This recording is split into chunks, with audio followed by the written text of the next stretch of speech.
నకిలీ మందుల విక్రయాలపై ఉక్కుపాదం మోపుతున్నారు తెలంగాణ డ్రగ్స్ కంట్రోల్ అధికారులు. హైదరాబాద్లో దాడులు నిర్వహించారు. వెటిన్ 8 టాబ్లెట్లు అలాగే వెటిన్ 16 టాబ్లెట్ల నకిలీ వర్షన్స్ గుర్తించారు డ్రగ్ కంట్రోల్ అధికారులు. సుల్తాన్ బజార్, ముసారాంబాగ్లోని పలు మెడికల్ గోడౌన్స్లో ఆకస్మిక తనిఖీలు చేశారు. నకిలీ మందులను సీజ్ చేశారు. వెటిన్ టాబ్లెట్లను చెవులలో వినికిడి లోపం, వికారం వంటి వ్యాధుల చికిత్స కోసం ఉపయోగిస్తారు. మరోవైపు జనగాం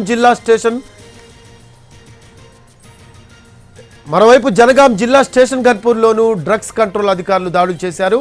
పలు మెడికల్ షాపుల్లో అధిక ధరకు విక్రయిస్తున్న యాంటీ ఫంగల్ ఔషధం ఇంట్రాగ్రిల్ 200 క్యాప్సిల్స్ను సీజ్ చేశారు. ఎంఆర్పీ కంటే ఎక్కువ ధరకు విక్రయిస్తున్నట్టు గుర్తించారు.